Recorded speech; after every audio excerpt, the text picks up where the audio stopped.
നേർവേദി പ്രഭാഷണ പരമ്പരയിലേക്ക് ഏവർക്കും സ്വാഗതം.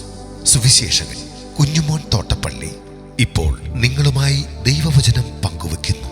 ശ്രദ്ധിച്ചാലും.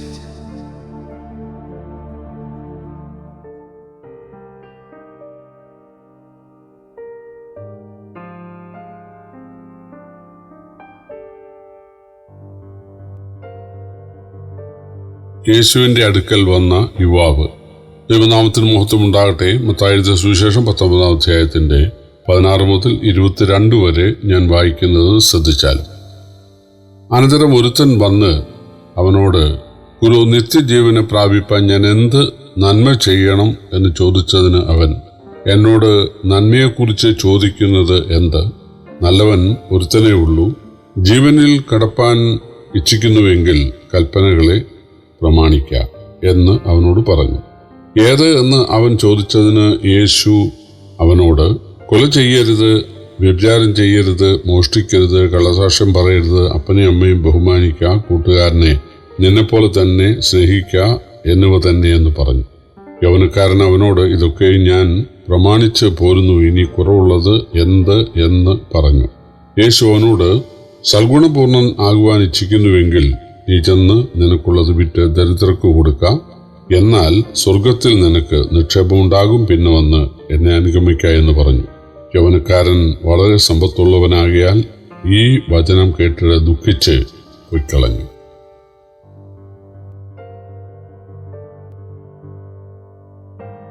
സർവജനത്തിനും ഉണ്ടാകാനുള്ള മഹാസന്തോഷം ഞാൻ നിങ്ങളോട് സുവിശേഷിക്കുന്നു എന്നാണ് ആട്ടിടയന്മാരോട് ദൈവദൂതന്മാർ യേശുവിന്റെ ജനനത്തിങ്കിൽ പറഞ്ഞത്. പക്ഷെ യേശുവിന്റെ അടുക്കൽ വന്നിട്ട് ദുഃഖിച്ച് പോയവരുമുണ്ട്. അതിലൊരാളാണ് നാം ഇപ്പോൾ വായിച്ചു കേട്ട ആ യുവാവ്. അദ്ദേഹം ഒരു സ്വയനീതിക്കാരനാണ്. ന്യായപ്രമാണം ആചരിച്ചാൽ സ്വർഗം കിട്ടുമെന്ന് വിചാരിക്കുന്നയാളും താൻ ന്യായപ്രമാണം ആചരിക്കുന്നുണ്ട് എന്ന് ഉറപ്പായി വിശ്വസിക്കുന്നയാളുമാണ്. യേശു അവന്റെ ഹൃദയസ്ഥിതി മനസ്സിലാക്കി. അവൻ അടുക്ക വന്ന് ചോദിച്ചു, ഞാൻ നിത്യജീവൻ പ്രാപിക്കാൻ എന്ത് നന്മ ചെയ്യണം? അവന്റെ ഉള്ളിലിരിപ്പ് മനസ്സിലാക്കിയ യേശു പറഞ്ഞു, കൽപ്പനകളെ ആചരിക്കാം. ഏതൊക്കെ എന്ന് ചോദിച്ചപ്പോൾ, കൊല ചെയ്ത്, വിചാരം ചെയ്ത്, മോഷ്ടിക്കരുത്, അപ്പനെയും അമ്മയും ബഹുമാനിക്കുക, കൂട്ടുകാരൻ നിന്നെപ്പോൾ സ്നേഹിക്കുക, അതാണല്ലോ കൽപ്പനകൾ. അതൊക്കെ അവളവൻ പറഞ്ഞു, അതൊക്കെ ഞാൻ ചെറുപ്പം മുതലേ പ്രമാണിച്ച് പോരുന്നുണ്ട്, ഇനി കുറവ് വല്ലതും ഉണ്ടോ? യേശു പറഞ്ഞു, ഒരു കുറവ് നിനക്കുണ്ട്. നിനക്കുള്ളതെല്ലാം വിറ്റ് ദരിദ്രർക്ക് കൊടുത്തിട്ട് പിന്നെ വന്ന് എന്നെ അനുഗമിക്കാം. ഈ വാക്യത്തിന്റെ അടിസ്ഥാനത്തിൽ മുതലെല്ലാം വിറ്റ് പള്ളിക്ക് കൊടുത്തിട്ട് അല്ലെങ്കിൽ സഭയ്ക്ക് കൊടുത്തിട്ട് ദൈവവേല ചെയ്യുന്ന ആളുകളുണ്ട്. അതായത് സ്വർഗത്തിൽ പോകാൻ അവർ ധരിക്കുന്നത് സർവസംഘ പരിത്യാഗികളായിട്ട് മുതലുപേക്ഷിച്ച്, ഭാര്യ ഉപേക്ഷിച്ച്, മക്കളെ ഉപേക്ഷിച്ച് ദൈവവേല മാത്രം ചെയ്തുകൊണ്ട് ജീവിച്ചാൽ സ്വർഗത്തിൽ പോകും എന്നാണ്. ചില ആളുകൾ പറയുന്നത് യേശു പറഞ്ഞ ഉപദേശം അപ്രായോഗികമാണ്. കാരണം മുതലെല്ലാം വിറ്റ് ദരിദ്രർക്ക് കൊടുക്കുക എന്നുള്ളത് പ്രായോഗികമായ ഒരു കാര്യമല്ല. നമുക്ക് താമസിക്കാൻ വീട് വേണ്ടേ? സഞ്ചരിക്കാൻ വാഹനം വേണ്ടേ? നമുക്ക് ഭക്ഷണം കഴിക്കാൻ അല്ലെങ്കിൽ ചെലവുകൾക്കായിട്ട് പണം വേണ്ടേ? ഒന്നും വേണ്ട. എല്ലാം വിറ്റ് ദരിദ്രർക്ക് കൊടുക്കുക എന്നുള്ളത് പ്രായോഗികമായ, ബുദ്ധിപൂർവമായ, ഒരു യുക്തിപരമായ ഒരു ഉപദേശമല്ല എന്ന് ചിന്തിക്കുന്ന ആളുകളുണ്ട്. അതുകൊണ്ട് തന്നെ അവര് ഈ ഉപദേശത്തോടൊപ്പം യേശുവിൻ്റെ മൊത്തം ഉപദേശങ്ങളെ അവർ നിസ്സാരവൽക്കരിക്കുകയും തള്ളിക്കളയുകയും ചെയ്യുകയാണ്. തൻ്റെ അടുക്ക് വന്ന മുഴുവൻ ആളുകളോടും മുതലെല്ലാം വിറ്റ് ദരിദ്രർക്ക് കൊടുക്കണം എന്ന് യേശു പറഞ്ഞിട്ടില്ല. സ്വർഗത്തിൽ പോകാനുള്ള മാർഗം അതാണെങ്കിൽ എല്ലാവരോടും അതാ പറയേണ്ടത്. ഈ ഒരു മനുഷ്യനോട് മാത്രം എന്തുകൊണ്ട് പറഞ്ഞു? ആ ഒരു മനുഷ്യൻ മുതലെല്ലാം വിറ്റ് ദരിദ്രർക്ക് കൊടുത്താൽ സ്വർഗത്തിൽ അയാൾ പോകുമോ? അതാണോ രക്ഷാമാർഗം? അല്ലല്ലോ. പിന്നെ എന്തുകൊണ്ട് അങ്ങനെ യേശു പറഞ്ഞു? അതാണ് നമ്മൾ കണ്ടുപിടിക്കേണ്ടത്. 10 കൽപ്പന ആചരിച്ചാൽ സ്വർഗത്തിൽ പോകാൻ കഴിയുമെന്നാണ് ആ മനുഷ്യൻ വിചാരിക്കുന്നത്. 10 കൽപ്പന ആചരിച്ചാൽ സ്വർഗത്തിൽ പോകാൻ കഴിയുമായിരുന്നെങ്കിൽ ദൈവം മനുഷ്യനായി ഇവിടെ വരേണ്ട ആവശ്യമുണ്ടോ? 10 കൽപ്പന ഇവിടെ ഉണ്ടായിരുന്നല്ലോ. അത് എല്ലാവർക്കും അങ്ങ് കൊടുത്താൽ പോരെ, എല്ലാവരെയും അറിയിച്ചാൽ പോരെ. അയാളുടെ ഉള്ളിലിരിപ്പ് 10 കൽപ്പന ആചരിച്ചാൽ സ്വർഗത്തിൽ പോകുമെന്നും ഞാൻ അങ്ങനെ ചെയ്യുന്നയാളായതുകൊണ്ട് ഞാൻ സ്വർഗാവകാശിയാണ് എന്നുമാണ്, നീ സ്വർഗത്തിൽ പോകും എന്ന് യേശു പറയണം. ആ ഉത്തരം പ്രതീക്ഷിച്ചാണ് അയാൾ വന്നത്. എന്തായാലും അവൻ്റെ ചോദ്യത്തിങ്കിൽ വളരെ പെട്ടെന്ന് യേശു പറഞ്ഞ മറുപടി അവന് വളരെ സന്തോഷമായി. കൽപ്പന ആചരിക്കാം. ഏതൊക്കെയെന്ന് ചോദിച്ചപ്പോഴും അവൻ്റെ മനസ്സിലുള്ളത് തന്നെ. അവൻ പറഞ്ഞു, ഇതൊക്കെ ഞാൻ ചെറുപ്പം മുതലേ ആചരിക്കുന്നു, ഇനി വല്ല കുറവുമുണ്ടോ? ഒരു കുറവുമില്ല എന്ന് യേശു പറയുമെന്ന് അവൻ വിചാരിച്ചു. അപ്പോഴാണ് യേശു പറഞ്ഞത്, നിന്റെ മുതലെല്ലാം വിറ്റ് ദരിദ്രർ കൊടുത്തിട്ട് പിന്നെ വന്ന് എന്നെ അനുഗമിക്കാം. യേശുവിനെ പരീക്ഷിക്കാനാണ് അയാൾ വന്നത്. യേശു തിരിച്ച് അവനെ പരീക്ഷിക്കുകയാണ്.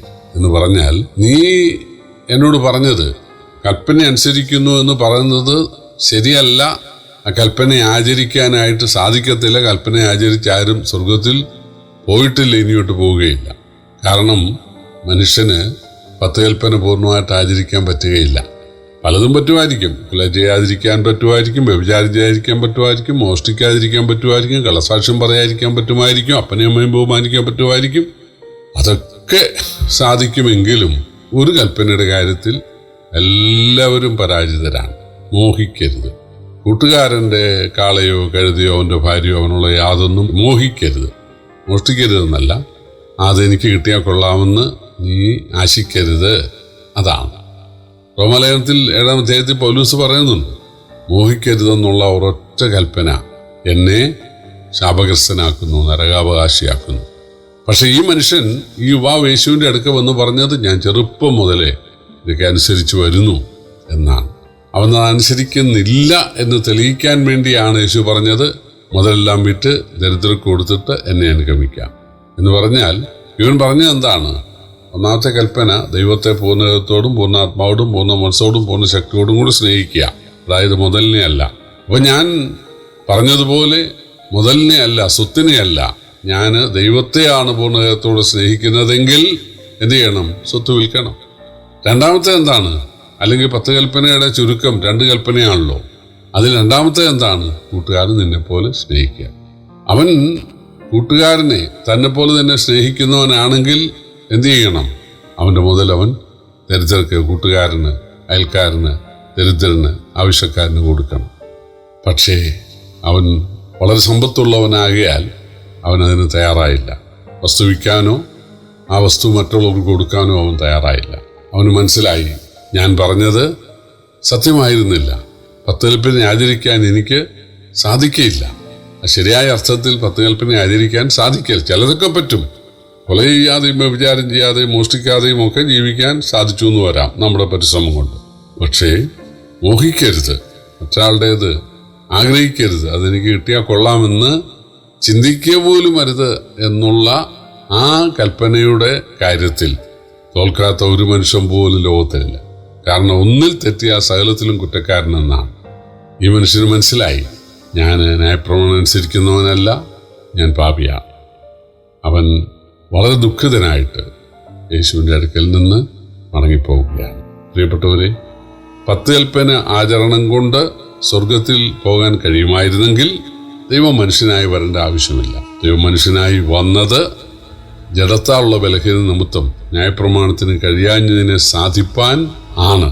പാപജഡത്തിൻ്റെ സാദൃശ്യത്തിൽ ദൈവം മനുഷ്യനായി ഭൂമിയിൽ വന്നത്. യേശു നമ്മുടെ കൽപ്പന അനുസരിക്കാൻ സാധിക്കാതിരുന്ന, അല്ലെങ്കിൽ കൽപ്പനയുടെ അനുസരണക്കേട് കാണിച്ച, അതിനാൽ ശിക്ഷായോഗ്യരായ നമ്മുടെ ശിക്ഷ മുഴുവൻ നമുക്ക് പകരം ഏറ്റെടുത്ത് നമുക്കൊരു രക്ഷാമാർഗം ഒരുക്കാനാണ് യേശു വന്നത്. ആ യേശു എനിക്കായിട്ടാണ് കുരിശിൽ മരിച്ചത്, എൻ്റെ നരകശിക്ഷയാണ് യേശു അനുഭവിച്ചത്, ഞാനിതിൽ ആശ്രയിക്കുന്നു എന്ന് പറഞ്ഞ് യേശുവിനെയും യേശുവിൻ്റെ കുരിശിലെ ആ രക്ഷാ പദ്ധതിയെയും സ്വീകരിക്കുന്ന, അംഗീകരിക്കുന്ന, അതിലാശ്രയിക്കുന്ന ആളുകൾ ഒറ്റ നിമിഷം കൊണ്ട് ദൈവമക്കളാകുകയാണ്, സ്വർഗാവകാശികളാണ്, രക്ഷിക്കപ്പെടുകയാണ്. അതിനാണ് യേശു സ്വർഗത്തിൽ നിന്ന് ഭൂമിയിൽ വന്ന് ദൈവത്വം തെളിയിച്ച ശേഷം നമ്മുടെ നരകശിക്ഷയേറ്റ് കുരിശിൽ യാഗമായത്. യേശു 3-ാം നാൾ ഉയർത്തെഴുന്നേറ്റ് ജീവിക്കുന്നു. ആ യേശു അദൃശ്യനായിട്ട് ഇവിടെയുണ്ട്. ആ യേശുവിനെ സമീപിക്കുക, യേശുവിനോട് പാപമേറ്റു പറയുക, യേശുവിനോട് പാപിയെന്ന് സമ്മതിക്കുക, യേശുവിനോട് യാചിച്ച് ആ രക്ഷ, ആത്മരക്ഷ സ്വന്തമാക്കുവാൻ ഏവർക്കും ദൈവം സഹായിക്കട്ടെ. കർത്താവിൻ്റെ വലിയ നാമം ഇന്ന് വന്നേക്കും വാഴ്ത്തപ്പെടുമാറാകട്ടെ.